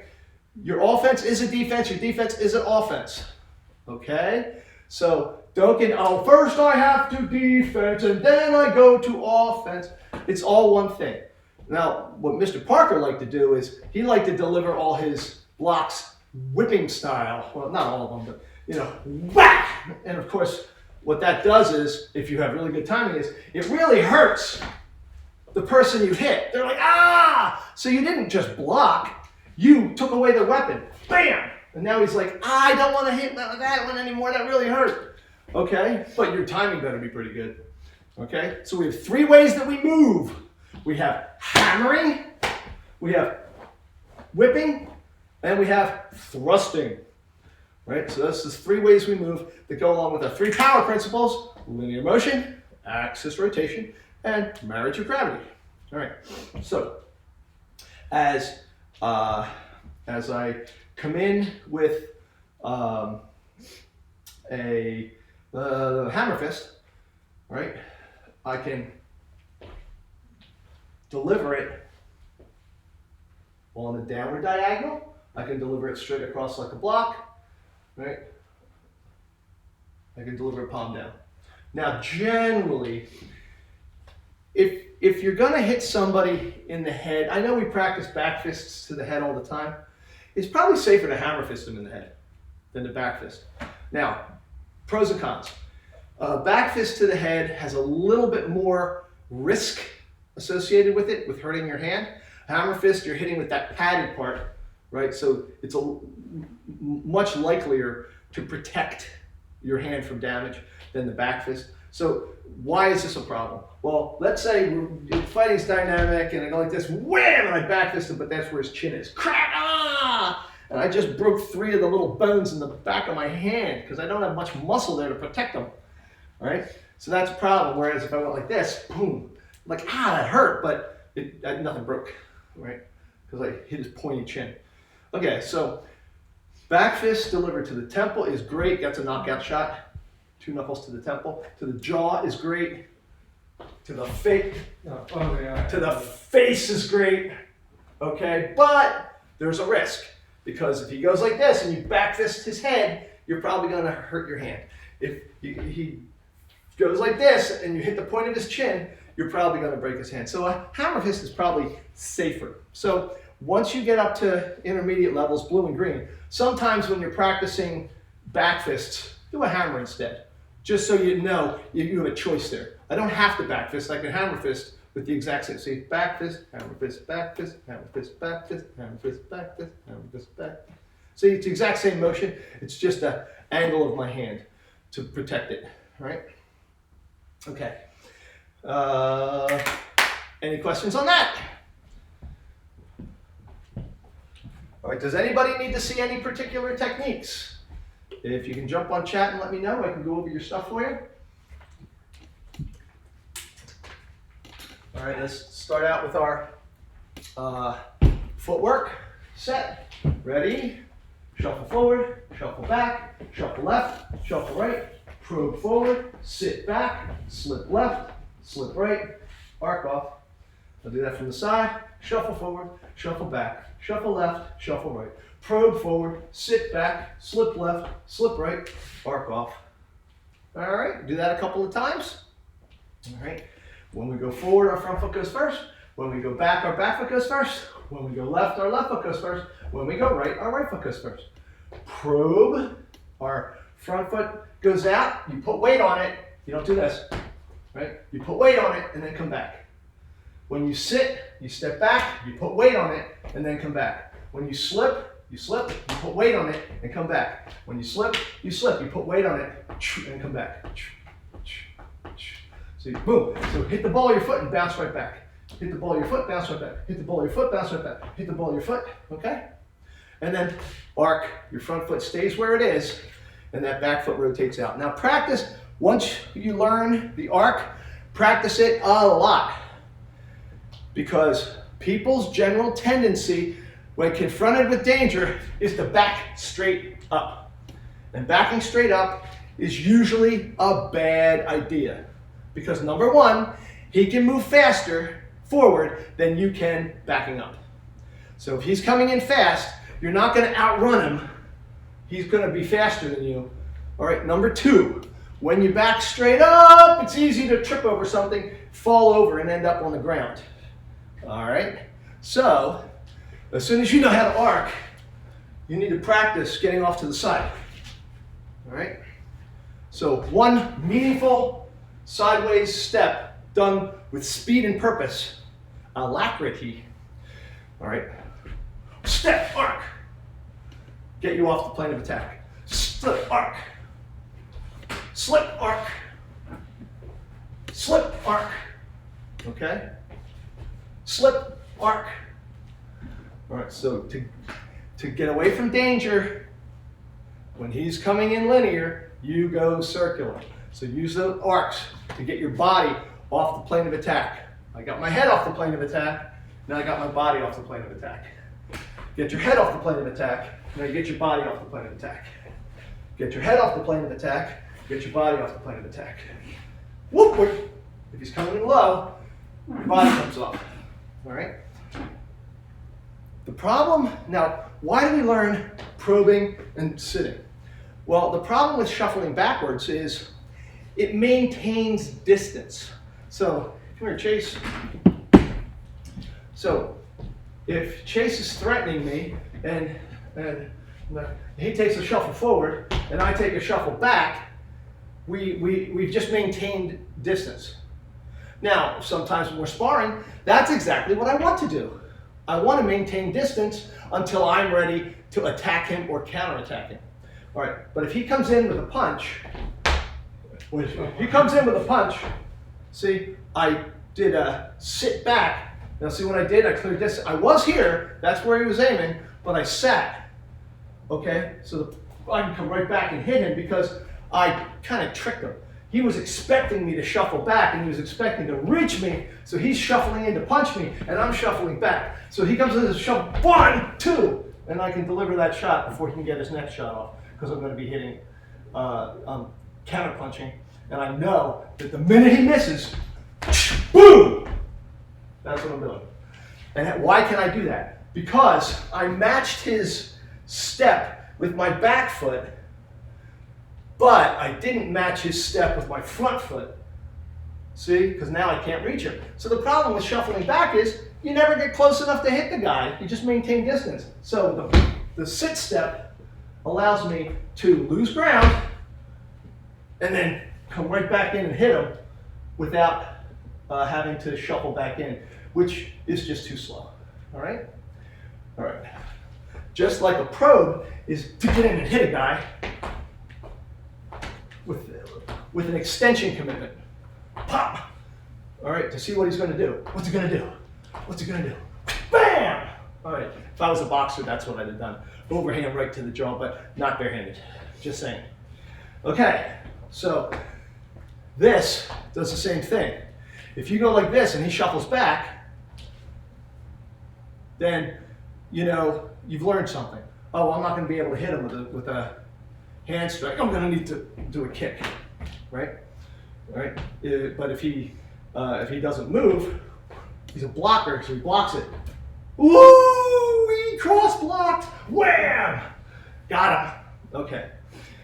So you're controlling distance. You go halfway back or halfway forward. You're controlling width. He throws that punch, one, and then he comes in with a knee. Whoa! See? All right. Or if you go back when he punches, then here comes the kick. Whoa! See? All right. So you have to be ready to move either foot at any time.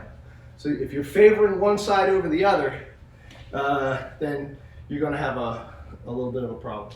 So both feet have to be equally ready to move at any time. All right? And the next thing is your head has to move. So I want everybody to go like this. So this is slipping without the step. See, but that's a big slip. Slip because it has a step attached. But you can also slip, see, just by shifting your weight. So here, I shifted my weight to my back foot. My head is above this knee. So come here, Chase. Just nicely, just hold your jab on my chin there. See? Just by shifting my weight, I've lost distance. You see? Now, I don't know if you can see this. I've changed my width, I've changed my height, and I've changed my depth. So when you move your head, you change width, depth, and height. Don't lean. I see a lot of this. So as soon as you lean, your shoulders are up here, your hips are back here, you're all out of whack. You know. Now, does that mean you're completely helpless? No. You know, you have to learn how to fight from off balance too. But first, you have to learn how to fight on balance. All right. So it's easier to stay balanced and defend yourself than to be good at defending yourself from constantly being out of balance. Okay? All right. So as that jab come in, I change my height, my width, and my depth so he misses. All right. Now I don't know if you can see how I'm off angle there. All right. Now it doesn't matter. You can say, well, he almost hit you. Almost only counts in horseshoes and hand grenades, right? I don't care if he almost hit me, as long as he doesn't hit me. Because almost doesn't count. All right? All right? In fact, the less he misses me by, the better position I'm in to hit him back. All right? Because I'm in range. If he shuffles, all right, so shuffle in, see, and I just sit. Now that time I took the step, but if you're advanced, you can do it without the step. Still make him miss, right? Just by, and now you're in a really good place to hit him back. Okay? All right. So really work those slips, those sit steps, and those probe steps. You need to be just as good at them as you are with your shuffles. Okay? All right. Now, Mr. Chase. So now let's talk about arcing. He comes in from from distance with a kick to my stomach. All right. So I don't want to get hit with that. Now, slipping, go kick. Slipping doesn't work on kicks to the body. Why? If someone's trying to kick you in the stomach, what should be the first thing that moves? Your head. No, your stomach. He's not trying to hit you in the head. Why would you move your head first if he's trying to hit you in the stomach? If he's trying to punch you in the stomach, why would you move your head first? No, you move your stomach. Whoa! You'd move your stomach first. So you treat that punch just like he's holding a knife right? You don't move your head because you'll get, hey, come on, angle, man. Go, boom, there, see, he hits me. So, whoa! I have to make that thing miss. All right? So, if that kick comes in, whoa! I got to make him miss me. If that punch comes in, whoa! I got to make him miss me. So you have to see where the attack's coming. All right? And you have to move that thing. If he's trying to kick your leg's the first thing that has to move. If he's trying to hit your head's the first thing that has to move. If he's trying to hit your torso is the first thing that has to move. So when I'm teaching knife defenses all the time, right, I see people that will step first. And I'm like, what are you doing? Pivot. Get your, this is where the target is. Move it. All right, see? This is what he's trying to hit. Make sure it's not there. See? You're a matador. Here comes the bull. Whoa, ole. Let the bull by. Okay? All right? Moving your head is not particularly getting your body off the plane of attack. See all this that's still on the plane? All right. So, to be hard to hit, you need to move the thing that he's aiming at first. And remember, movement is always our first line of defense. Our secondary defense is block, parry, or shield. Okay? All right. So, does anybody have any questions on anything we've done so far?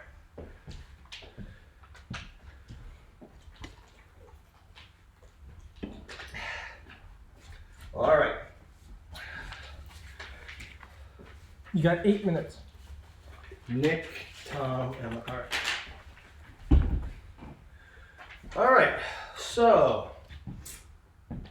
let's start off with grip of death. All right. So now, grip of death. Generally, the first move of a technique is the most important. All right. If someone's trying to punch you, whoa, moving is the first thing you're going to do to not get hit. Blocking is the second thing you're going to do to not get hit. All right? You're not just going to stand there and block. Now, as we talked about before, when he knows where my head is, close your eyes and just fire away. He's going to be able to hit me every time because he knows right exactly where my head is. He doesn't even have to see it because I was just dumb enough to leave it in the same spot. So you constantly have to be moving your head. All right, and that's where those slips come from. Moving your head, moving your head. So practice moving to the outside. All right, now, grip of death. When he grabs me, everybody's like, yeah, try. Okay, dude, the knee buckle is huge. It's key. All right, you should put just as much, if not more, effort into having a good knee buckle than you do on the rest of the technique. Is it cool? No. Is it immensely important? Yes. So when he goes to grab me, I need to do a step. So I'm just going step, drag, step, drag, step, drag. I'm just doing a step, drag, shuffle. But when I drag, I take that knee out. See, take that knee out. Now he's got me really cranked here. See what happened when I buckled his knee? His head goes back, his shoulders go back.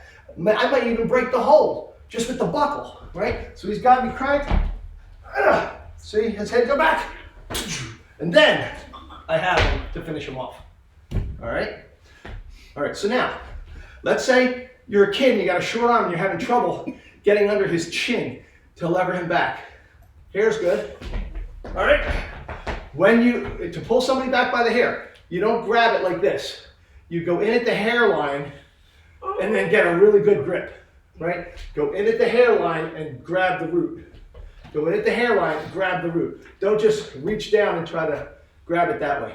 All right, now, if he doesn't have a hair that's long enough to grab, he likes a crew cut, all right? Then stick your fingers in his eye sockets and pull back on his skull.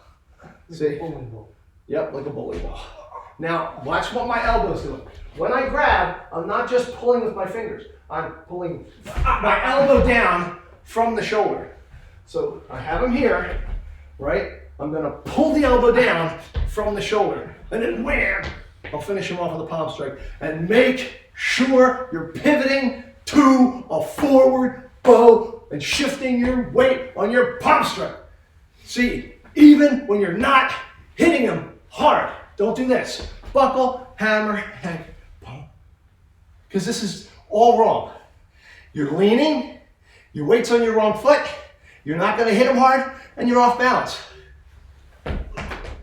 Now, your force is driving into him, you're well balanced, he's off balance, okay, and that's going to be a really significant strike, okay? All right, so work that buckle on grip of death. All right, clutching feathers. All right, same thing. The guy grabs you so he can control you. All right, so your control arm, when he grabs you, is what he's going to use to manipulate you. All right, so he controls you with one arm, and he has the other one to punch you into submission if you don't do what he says. All right, so you're like, well, why would a guy grab me? Why wouldn't he just go boom, boom, do a 1-2? Well, yeah. If he grabs you, he could have just punched you. So if a person comes up and they put their hand on you, you've already made one mistake.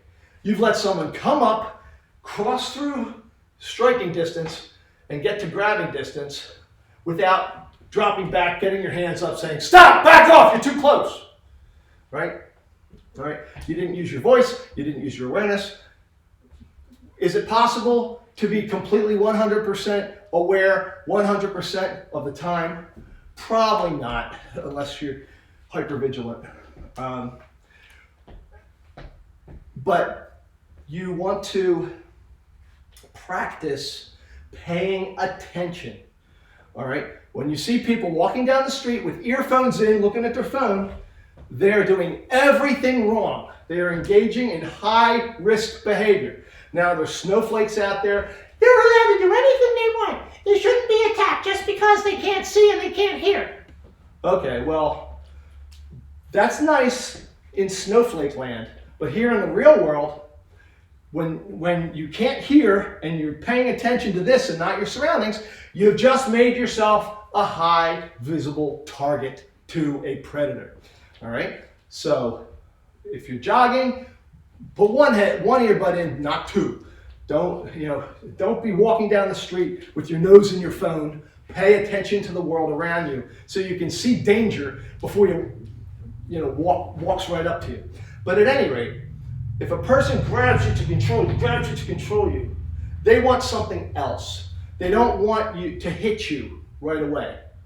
All right, so if you're a girl, someone grabs you by the hair, it could be because they want to walk you to behind those bushes or whatever, down that alley for whatever reason. All right, so hair grab, we're going to pin and drop our weight, and then deliver that dragon fist. All right. Now make sure that when you do that dragon fist, it can't slip back in when you hit with it. So you need to, let me get up here. You need to make your fist, push that out, and then collapse your fingers in underneath it. See how I'm supporting that? Okay. So now it won't slide in when it hits because my two fingers and my thumb are keeping it sticking out. All right, and that's a great shot. Ooh, nice hair. Okay, so as I pin and step back and drop, see how I pulled them off balance, and I deliver that as hard as I possibly can up into the armpit. Then I knock that hand off, make sure this goes to the front 45 as I do a palm strike to the face, and then hammer to the jaw, hammer to the body, rear kick, if you haven't learned the rest of it yet.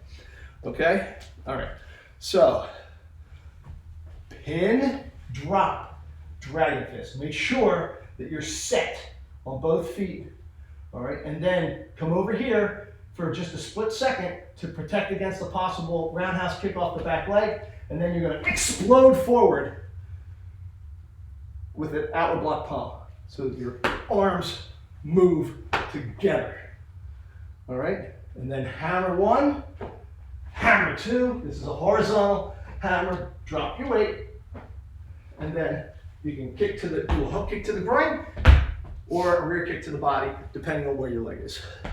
All right, questions on clutching feathers? It is 1:30. All right, guys. So We covered a lot of ground today. Please like and subscribe so you'll know every time a new video gets uploaded while we're all practicing our social distancing. All right, and we'll be here on Tuesday night at 6:15 and next Saturday at 12:30 for beginners. Okay, so if you want to do 2 classes a week, that's great. All right, attention stance, horse stance, warrior scholar, attention, and bow. All right, stay safe, stay healthy, and have a great week.